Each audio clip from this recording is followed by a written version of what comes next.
అందరికీ నమస్కారం. నేను మీ షణ్ముఖ్. వైఎస్ జగన్మోహన్ రెడ్డి గారి పార్టీకి సంబంధించినటువంటి కొన్ని సర్వేలు ఈ మధ్య కాలంలో చాలా హడావిడి చేస్తూ ఉన్నాయి.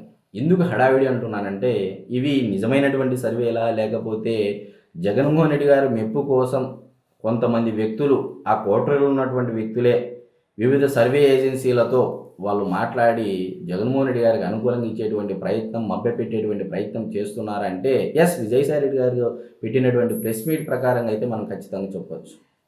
సరే, మరి ఒక్కసారి విజయసాయి రెడ్డి గారు ప్రెస్ మీట్లో ఏ ఏమని మాట్లాడారనే దానికంటే ముందు, గతంలో ఇదే జగన్మోహన్ రెడ్డి గారు అంటే 2019-24 మధ్యకాలంలో ఆయన ముఖ్యమంత్రిగా ఉండడం జరిగింది. ఆయన పరిపాలన చేయడం జరిగింది. అయితే మరి ఈ పరిపాలనా కాలంలో కూడా ఆయన అధికారంలో ఉన్నప్పుడే 1-2 కాదండి, దాదాపు ఒక 10 దాకా సర్వేలు చేపించడం జరిగింది. దాంట్లో నేషనల్ ఏజెన్సీలు ఉన్నాయి, రాష్ట్రంలో కొన్ని ఏజెన్సీలు ఉన్నాయి. ఒక రకంగా చూసుకుంటే NDTV, access my India, India today, pulse today, మరి అదేవిధంగా ఇంటెలిజెన్స్ అంటే ప్రభుత్వంలో ఉన్నటువంటి ఇంటెలిజెన్స్ నుంచి ఒక సర్వే రిపోర్ట్ ఉంటుంది. మరి అదేవిధంగా స్టేట్లో వచ్చేసి చెవిరెడ్డి భాస్కర్ రెడ్డి గారితో ఒక సర్వే, చాలామంది ఆ పార్టీలోని రాజకీయ నాయకులకు సంబంధించినటువంటి సర్వే ఏజెన్సీలు ఉన్నాయి, వాళ్ళ ద్వారా కూడా సర్వే చేయించడం జరిగింది. మరి ఇన్ని సర్వేలు కూడా జగన్మోహన్ రెడ్డి గారికి అనుకూలంగా ఇచ్చిన తర్వాత కూడా ఎందుకు మరి ప్రజల యొక్క అభిప్రాయాన్ని చూరగొనలేదు 2024 సార్వత్రిక ఎన్నికలు అనేది యావత్ రాష్ట్రం మొత్తం మనం అందరం చూసాం. అంటే ప్రజల అభిప్రాయాన్ని, ప్రజల నాడిని కనుగొనడంలో ఈ సర్వేలన్నీ విఫలమయ్యాయనేది అయితే మనం ఖచ్చితంగా చెప్పచ్చు. కేవలం ఆనాడు అంటే 2024 సార్వత్రిక ఎన్నికలలో ఐ రిమెంబర్ కేకే సర్వే ఒకటే నియర్గా రావడం జరిగింది. మిగిలినటువంటి సర్వేలన్నీ కూడా వాళ్ళ అంచనాలకు మించి కూడా ప్రజల అభిప్రాయం మారింది. ప్రజల నాడిని పట్టుకోవడంలో ఆ సర్వే ఏజెన్సీలు విఫలమయ్యాయి అనేది 2024 సార్వత్రిక ఎన్నికల్లో రిలీజ్ చేసినటువంటి సర్వేలన్నీ మనం చూసాం.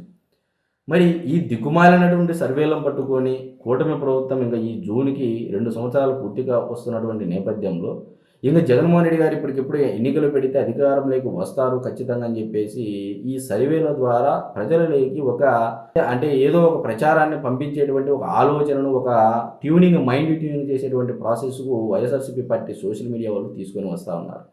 నిజంగా వైఎస్ఆర్సీపీ పార్టీ సోషల్ మీడియాకు గాను వాళ్ళు చేసేటువంటి ప్రచారాన్ని కానీ ప్రజలు నమ్మి ఉన్నట్లయితే, మరి జగన్మోహన్ రెడ్డి గారు 19-24 మధ్య ఆయన ముఖ్యమంత్రిగా ఉన్నారు, అధికారంలోనే ఉన్నారు.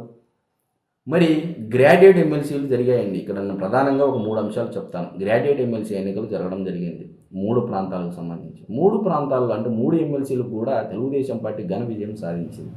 మరి దీనికి ఈవీఎం లేదు ఎక్కడ, మరి ఎలా గెలిచారు? ఈవీఎం లేకోకుండా బ్యాలెట్ ద్వారానే కదా గ్రాడ్యుయేట్ ఎమ్మెల్సీ ఎన్నికలు జరగడం జరిగింది. మరి దీనికి ఏమని సమాధానం చెప్తారని చెప్పేసి కూడా చాలామంది ప్రజలలో ఒక చర్చ అయితే నడుస్తూ ఉంది. మరి అదేవిధంగా పులివెందులలో జెడ్పీటీసీ ఉప ఎన్నికలలో మరి నిజంగా జగన్మోహన్ రెడ్డి గారికి ఇప్పటికిప్పుడు ఎన్నికల్లో జరిగితే మళ్ళీ జగన్మోహన్ రెడ్డి గారు అధికారంలోకి వస్తారని చెప్పేసి ఏదైతే చెప్తా ఉన్నారో, మళ్ళీ పులివెందుల మండలంలో జరిగినటువంటి జెడ్పీటీసీ ఉప ఎన్నికల్లో డిపాజిట్లు రాకపోవడాన్ని మీరు ఏ విధంగా చూస్తారని అంటే అది కూడా ప్రజల్లో చర్చ నడుస్తూ ఉంది. మరి రాబోయే రోజుల్లో కూడా పులివెందుల మున్సిపాలిటీ కూడా టీడీపీ ఖాతాలోకి వెళ్ళనుందని చెప్పేసి ఒకవైపు తెలుగుదేశం పార్టీ నియోజకవర్గ బాధ్యుడు బీటెక్ రవి గారు కూడా ఒకవైపు ప్రెస్ మీట్లో చెప్తా ఉన్నారు. మరి ఏ కాన్ఫిడెన్స్ అంటే ప్రజలు ఇచ్చినటువంటి నమ్మకమా, లేకపోతే వైఎస్ఆర్సీపీ పార్టీ యొక్క అతి నమ్మకం అనేది ఇక్కడ ప్రజల్లో కూడా చర్చ జరగాలి.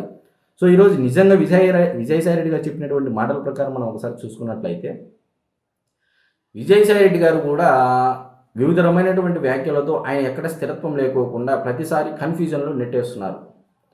సో ఈరోజు విజయసాయి రెడ్డి గారు రాజకీయాలకు మొదటగా దూరంగా వెళ్ళడం జరిగింది. దూరంగా వెళ్ళి కోటరీని బూచిగా చూపించి ఆయన దూరంగా వెళ్ళడం జరిగింది. వ్యవసాయం చేసుకుంటా అని చెప్పి చెప్పడం జరిగింది.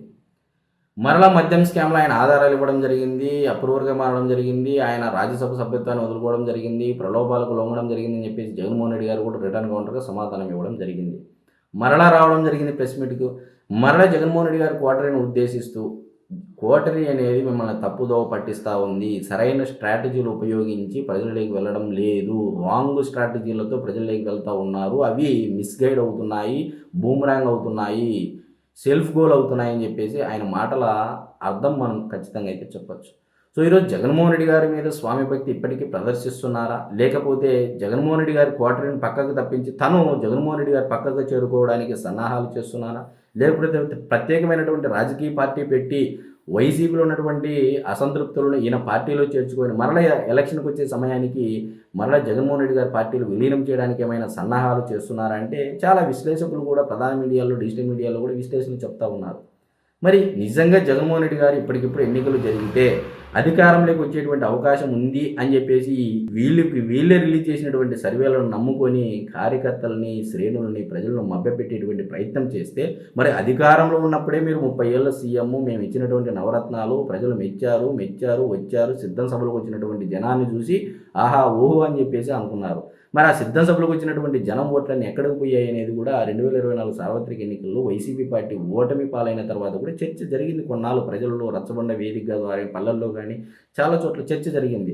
మరి నిజంగా సర్వేలు ఇచ్చినటువంటి ప్రకారం అయితే వైఎస్ఆర్సీపీ పార్టీ అధికారంలోకి రావాలి. మరి ఎందుకు రాలేదు అంటే ఈవీఎంలు అంటారు.